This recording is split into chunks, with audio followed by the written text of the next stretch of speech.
الحمدللہ رب العالمین والصلاة والسلام علی سید المرسلین اما بعد فاعوذ باللہ من الشیطان الرجیم بسم اللہ الرحمن الرحیم الصلاة والسلام علیک یا رسول اللہ وعلی آلک وصحابک یا حبیب اللہ الصلاة والسلام علیک یا نبی اللہ وعلی آلک وصحابک یا نور اللہ۔ پیارے اسلامی بھائیوں اور مدنی چینل کے ناظرین، پروگرام ہے ایک قصہ ایک سبق، اور آج ہم آپ کے سامنے انشاءاللہ داتا حضور رحمت اللہ علیہ کی سیرت اور ان کی نصیحتیں بیان کریں گے۔ آئیے سب سے پہلے درود پاک کی فضیلت سنتے ہیں۔ فرمان آخری نبی رسول ہاشمی صلی اللہ علیہ وآلہ وسلم، تم اپنی مجلسوں کو مجھ پر درود پاک پڑھ کر آراستہ کرو، تمہارا مجھ پر درود پاک پڑھنا روز قیامت تمہارے لیے نور ہوگا۔ صلو علی الحبیب صلی اللہ علی محمد۔ حضور داتا گنج بخش علی حجویری رحمت اللہ علیہ کی عادت کریمہ تھی کہ آپ اولیاء کرام کے مزارات پر حاضر ہوا کرتے تھے، بالخصوص جب کوئی مشکل پیش آ جاتی تو اس مشکل کے حل کے لیے باقاعدہ اہتمام کے ساتھ مزارات پر جایا کرتے تھے۔ آپ خود فرماتے ہیں، ایک بار مجھے کوئی مشکل پیش آئی تو میں حضرت بایزید بستامی رحمت اللہ علیہ کے مزار پر حاضر ہوا تو اس کی برکت سے میری مشکل آسان ہو گئی۔ ایک بار کا واقعہ ہے، حضور داتا گنج بخش علی حجویری رحمت اللہ علیہ کو ایک مشکل پیش آئی۔ اس بار بھی آپ حضرت بایزید بستامی رحمت اللہ علیہ کے مزار پر حاضر ہوئے، مگر اس بار قدرت کو کچھ اور ہی منظور تھا۔ چنانچہ داتا حضور رحمت اللہ علیہ 3 ماہ تک مزار پاک پر حاضر رہے، مگر مشکل حل نہ ہوئی۔ آخر آپ خراسان تشریف لے گئے۔ خراسان میں ایک گاؤں تھا، وہاں پہنچے اور رات گزارنے کے لیے ایک خانقاہ میں تشریف لے گئے۔ اس خانقاہ میں رہنے والے لوگ بہت بے ادب قسم کے تھے۔ انہوں نے داتا حضور رحمت اللہ علیہ کے ساتھ سخت نازیبا اور توہین والا رویہ اختیار کیا۔ خود لذیذ کھانے کھائے اور آپ کو سوکھی پھپھندی لگی ہوئی روٹی دی، معاذ اللہ تانے دیتے اور جلی کٹی سناتے رہے۔ حضور داتا گنج بخش علی حجویری رحمت اللہ علیہ باعمل اور حسن اخلاق والے تھے۔ آپ نے ان بے ادبوں کے اس رویے پر صبر کیا اور انہیں کوئی جواب نہ دیا۔ داتا حضور رحمت اللہ علیہ فرماتے ہیں، بس اسی صبر کے صدقے اللہ پاک نے میری مشکل آسان فرما دی۔ اللہ پاک داتا حضور رحمت اللہ علیہ کے صدقے میں ہمیں بھی صبر و شکر کی دولت نصیب فرمائے۔ کاش ہم بھی حسن اخلاق کے پیکر بن جائیں، لوگوں کے برے رویے پر غصے ہونے، انتقام کی آگ میں جلنے اور اینٹ کا جواب پتھر سے دینے، یعنی برائی کے بدلے برائی سے پیش آنے کی بجائے معاف کرنا سیکھ لیں۔ داتا حضور رحمت اللہ علیہ کم و بیش 400 ہجری کو دنیا میں تشریف لائے۔ آپ افغانستان کے ایک علاقہ غزنی کے رہنے والے ہیں۔ غزنی کا ایک محلہ ہے حجویر، داتا حضور رحمت اللہ علیہ اس محلے میں رہتے تھے، اسی نسبت سے حجویری کہلائے۔ داتا حضور رحمت اللہ علیہ نجیب الطرفین یعنی حسنی حسینی سید ہیں۔ آپ ابتدا ہی سے بڑے نیک پارسا، عبادت کرنے والے اور علم دین کا بہت شوق رکھنے والے تھے۔ داتا حضور رحمت اللہ علیہ نے علم دین سیکھنے کے لیے عراق، شام، لبنان، آذربائیجان، خراسان اور ترکستان وغیرہ کئی ممالک کا سفر فرمایا۔ اس وقت کے بڑے بڑے علماء اور صوفیاء کرام سے علم دین سیکھا۔ تقریباً 34 سال کی عمر مبارک میں اپنے پیر صاحب شیخ ابو الحسن خطلی رحمت اللہ علیہ کے حکم سے لاہور تشریف لائے۔ یہاں نیکی کی دعوت کو عام کیا، دین اسلام کا پیغام پھیلایا، لوگوں کو قرآن و سنت کی تعلیم دی۔ اپنے اخلاق سے، کردار سے، کبھی بیانات فرما کر، کبھی کرامات دکھا کر بے شمار کافروں کو مسلمان کیا۔ جو پہلے سے مسلمان تھے انہیں سنتوں کا پیکر بنایا، کئی عالم بنائے، کئی لوگوں کو اپنی تربیت میں رکھ کر ولایت کے بلند مقامات تک پہنچایا۔ کم و بیش 30 سال کے عرصے میں آپ نے برِ صغیر میں ایک انقلاب برپا کر دیا۔ پختہ قول کے مطابق آپ نے 465 ہجری کو اس دنیا سے پردہ فرمایا۔ آپ کا مزار مبارک لاہور میں ہے۔ آپ ہی کی نسبت سے لاہور کو مرکز الاولیاء اور داتا نگر بھی کہا جاتا ہے۔ صلو علی الحبیب صلی اللہ علی محمد۔ پیارے اسلامی بھائیوں، حضور داتا گنج بخش علی حجویری رحمت اللہ علیہ الحمدللہ زبردست عالم دین ہیں، اور آپ کے اندر مسلمانوں کی خیر خواہی کا بہت جذبہ تھا۔ آپ کے ایک رفیق یعنی دوست ساتھی ہیں حضرت ابو سعید حجویری رحمت اللہ علیہ۔ انہوں نے ایک بار داتا حضور رحمت اللہ علیہ سے کچھ سوالات پوچھے، مثلا صوفیاء کرام کے عقائد کیا ہیں، دل میں اللہ پاک کی محبت پیدا کرنے کا طریقہ کیا ہے، اس کی رکاوٹیں کیا ہیں وغیرہ۔ اپنے مسلمان بھائی کی دینی اور علمی مدد کرتے ہوئے داتا حضور رحمت اللہ علیہ نے ان سوالات کے جوابات میں پوری کتاب کشف المحجوب لکھ کر ان کی مشکل آسان فرمائی، اور آئندہ آنے والے مسلمانوں کے لیے بھی علم و حکمت کا بہترین ذخیرہ جمع فرما دیا۔ کشف المحجوب بہت زبردست اور لاجواب کتاب ہے۔ بڑے بڑے صوفیاء کرام اس کتاب کو باقاعدہ پڑھتے بھی تھے اور اپنے شاگردوں کو پڑھایا بھی کرتے تھے۔ کشف کا معنی ہے کھولنا، محجوب کا مطلب ہے پردے میں رکھی ہوئی چیز۔ گناہوں کی وجہ سے دل پر جو میل چڑھتی ہے صوفیاء کرام اسے حجاب کہتے ہیں۔ یوں کشف المحجوب کا مطلب بنے گا دل کے پردے کھولنے والی کتاب۔ خواجہ نظام الدین اولیاء رحمت اللہ علیہ فرمایا کرتے تھے، جسے پیر کامل نہ ملتا ہو وہ کشف المحجوب پڑھ لے، پیر کامل مل جائے گا۔ صلو علی الحبیب صلی اللہ علی محمد۔ پیارے اسلامی بھائیوں، بزرگوں کی ہر ادا ہی نرالی ہوتی ہے۔ ان کے مبارک انداز میں ہمارے لیے علم و حکمت کے بے شمار مدنی پھول ہوتے ہیں۔ حضور داتا گنج بخش علی حجویری رحمت اللہ علیہ نے جب کشف المحجوب شریف لکھی تو یہ عظیم کتاب لکھنے میں آپ کا جو انداز تھا اس مبارک انداز میں بھی ہمارے لیے بہترین سبق ہے۔ خود داتا حضور رحمت اللہ علیہ کے بیان کے مطابق آپ نے کشف المحجوب شریف لکھنے سے پہلے دو اہم کام کیے۔ نمبر 1، پہلے آپ نے استخارہ کیا۔ نمبر 2، پھر جب استخارے میں یہ اشارہ مل گیا کہ کتاب لکھنا بہتر ہے تو آپ نے اچھی اچھی نیتیں کی، پھر کتاب لکھنا شروع فرمائی۔ سبحان اللہ، غور فرمائیے، داتا حضور رحمت اللہ علیہ سے سوال پوچھا گیا تھا، آپ عالم دین بھی ہیں، اس سوال کا جواب 100% جانتے بھی تھے، اس کے باوجود آپ نے ایسا نہیں کیا کہ جیسے ہی سوال ہوا بس جلدی سے جواب لکھ کر روانہ کر دیا۔ آپ نے احتیاط فرمائی، پہلے استخارہ کیا، پھر اچھی اچھی نیتیں کی، تب سوال کا جواب لکھا، یعنی کشف المحجوب تحریر فرمائی۔ اب ہم غور کریں ہمارا حال کیا ہوتا ہے۔ ہم سے تو بس کوئی سوال پوچھ لے، ہمیں اس کا جواب آتا ہو یا نہ آتا ہو، جلدی سے جو سمجھ میں آئے بول ڈالتے ہیں، بلکہ بعض دفعہ تو سوال ہم سے پوچھا بھی نہیں جاتا، سوال پوچھنے والا کسی اور سے پوچھ رہا ہوتا ہے، ہمارے کانوں میں اب بس آواز پڑ جاتی ہے اور ہم مفت میں مفتی بن کر جواب شروع کر دیتے ہیں۔ حدیث پاک میں ہے، جو بغیر علم کے فتویٰ یعنی دینی سوالوں کے جواب دیتا ہے اس پر زمین و آسمان کے فرشتے لعنت بھیجتے ہیں۔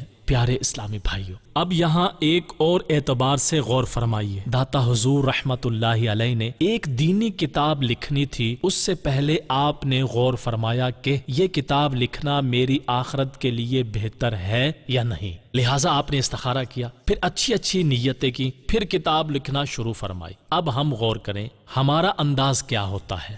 ہمارے دل میں بس خیال آنے کی دیر ہوتی ہے، جھٹ سے وہ کام کر ڈالتے ہیں۔ ہمارے ہاں بڑی بڑی عمارتیں کھڑی کر دی جاتی ہیں، کروڑوں کے کاروبار شروع کر دیے جاتے ہیں، ہماری زندگی کے 20 سال سکولوں کالجوں میں گزر جاتے ہیں، لاکھوں روپے خرچ کر دیا جاتا ہے، نوکری کرنے میں، اپنا کاروبار کرنے میں ایک عرصہ گزار دیتے ہیں۔ کبھی ہم نے غور کیا ہم یہ سب کیوں کر رہے ہیں؟ کیا اس میں کوئی ہماری اچھی نیت ہے؟ کیا اس میں ہماری آخرت کا بھلا ہے؟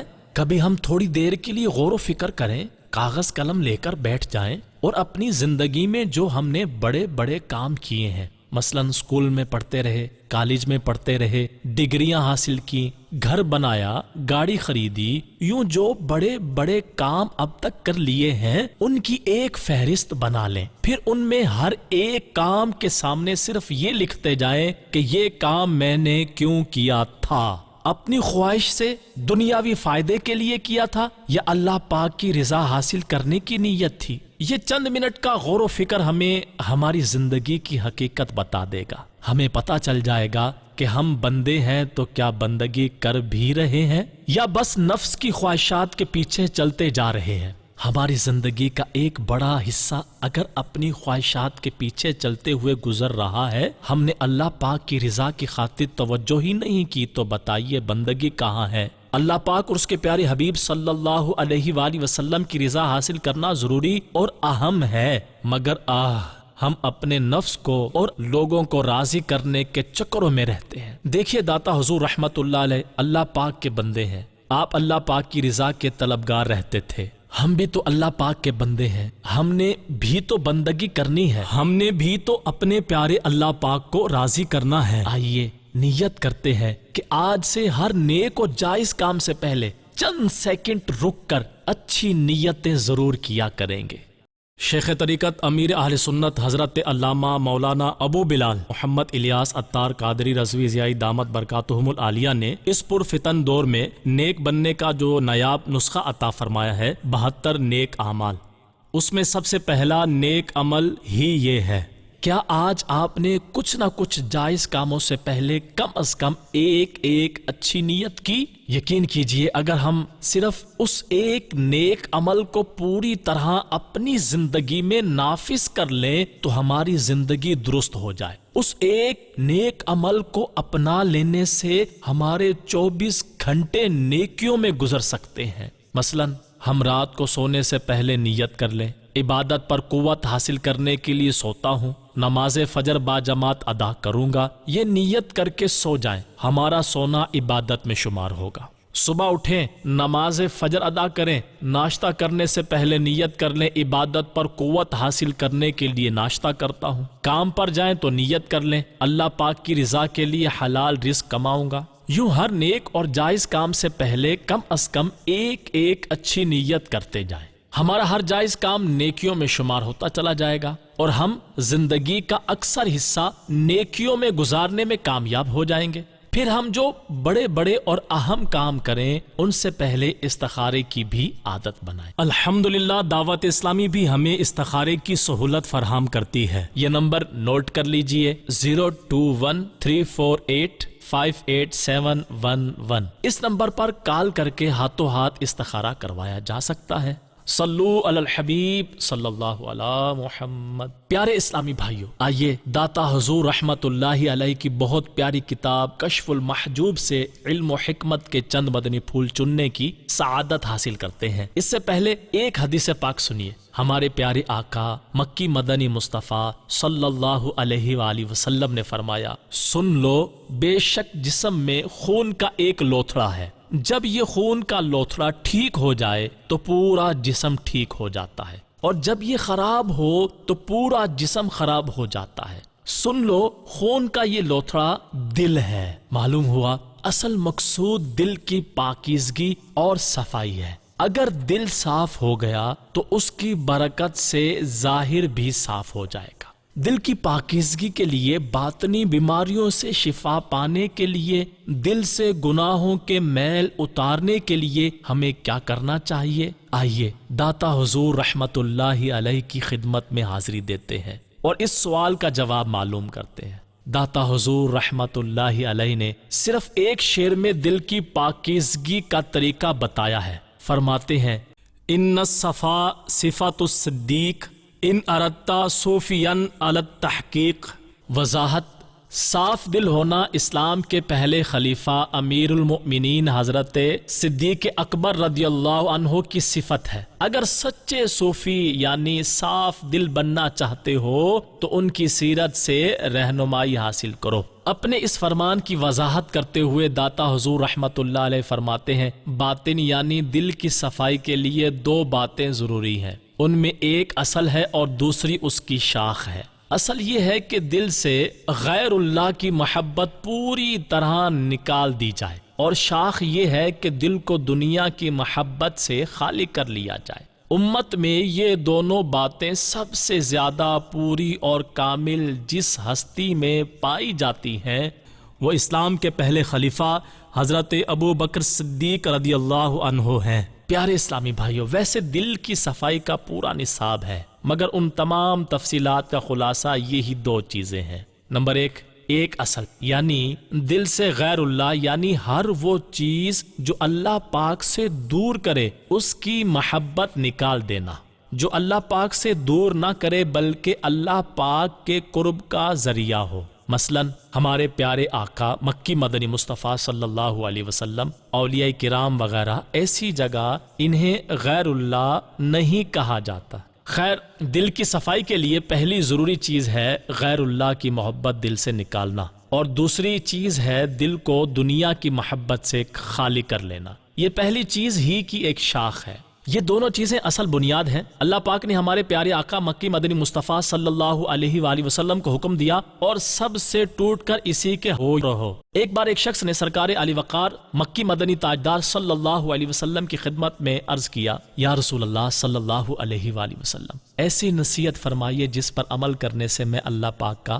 محبوب بندہ بن جاؤں۔ فرمایا، دنیا سے بے رغبتی اختیار کر لو، اللہ پاک تجھ سے محبت فرمائے گا۔ مفسر قرآن حکیم الامت مفتی احمد یار خان نعیمی رحمت اللہ علیہ فرماتے ہیں، انسان اشرف المخلوقات ہے، سب کچھ اس کے لیے پیدا کیا گیا۔ اللہ پاک فرماتا ہے، وہی ہے جس نے تمہارے لیے بنایا جو کچھ زمین میں ہے۔ معلوم ہوا دنیا کی ہر چیز انسان کے نفع کے لیے پیدا کی گئی۔ اب سوال یہ ہے کہ انسان بھی کسی کے لیے بنا ہے یا نہیں؟ اس کا جواب اس آیت میں ہے، اور میں نے جن اور آدمی اسی لیے بنائے کہ میری عبادت کریں۔ گویا فرمایا گیا، اے انسان، سب کچھ تیرے لیے اور تم ہمارے لیے، مخلوق تمہارے لیے اور تم خالق کے لیے۔ معلوم ہوا ہم دنیا کے لیے نہیں بنے بلکہ دنیا ہمارے لیے ہے، اور ہم کس کے لیے ہیں؟ اللہ پاک کے لیے، اللہ پاک کی عبادت کے لیے، دل میں اللہ پاک کے محبوب صلی اللہ علیہ وآلہ وسلم کی محبت بسانے کے لیے۔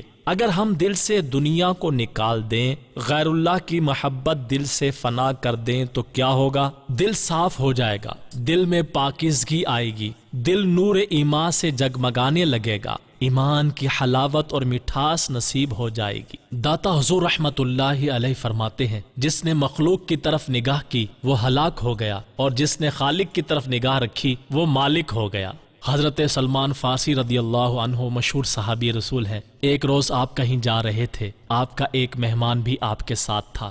راستے میں ایک جگہ جنگل سے گزر ہوا، وہاں ہرن اور پرندے تھے۔ حضرت سلمان فارسی رضی اللہ عنہ نے چاہا کہ مہمان کی مہمان نوازی کی جائے۔ آپ نے ہرن اور پرندوں کو پکار کر فرمایا، اے ہرنو، اے پرندو، تم میں سے ایک پرندہ اور ایک ہرن میرے پاس آ جائے، میں نے اپنے مہمان کی مہمان نوازی کرنی ہے۔ قربان جائیے، صحابی رسول حضرت سلمان فارسی رضی اللہ عنہ کی آواز سنی تو ایک موٹا تازہ ہرن اور ایک پرندہ گردن جھکائے ادب سے حاضر خدمت ہو گئے۔ یہ منظر دیکھ کر وہ شخص بڑا حیران ہوا اور تعجب کی وجہ سے اس کی زبان سے بے ساختہ نکلا، سبحان اللہ۔ حضرت سلمان فارسی رضی اللہ عنہ نے فرمایا، کیا تمہیں حیرانی ہو رہی ہے؟ کیا تم نے کوئی ایسا بندہ دیکھا ہے کہ جو اپنے رب کی اطاعت کرتا ہو؟ مگر یہ چیزیں یعنی جو انسان کی خدمت کے لیے ہی بنی ہے، یہ اس کی اطاعت نہ کرے؟ یہ ہے جس نے خالق کی طرف نگاہ رکھی وہ مالک ہو گیا۔ معلوم ہوا دنیا کی ہر چیز انسان کے لیے بنی ہے، لہٰذا جب انسان اپنے رب کا ہو جاتا ہے تو دنیا کی ہر چیز اس کی ہو جاتی ہے۔ اللہ پاک ہمیں بھی دل سے غیر اللہ کی محبت نکالنے، دنیا سے پیچھا چھڑانے اور صرف اللہ پاک اور اس کے محبوب بندوں سے محبت رکھنے کی توفیق عطا فرمائے، آمین بجاہ خاتم النبیین صلی اللہ علیہ وآلہ وسلم۔ پیارے پیارے اسلامی بھائیوں، آج کے پروگرام کا وقت اختتام کی طرف بڑھ رہا ہے۔ آئندہ ایک نئے واقعے اور سبق کے ساتھ حاضر ہوں گے، تب تک کے لیے اجازت دیجیے۔ صلو علی الحبیب صلی اللہ علی محمد۔ ملتا ہے در سے آخرت ان واقعات سے، سیکھیں سبق سکھاؤ اکابری کی حیات سے۔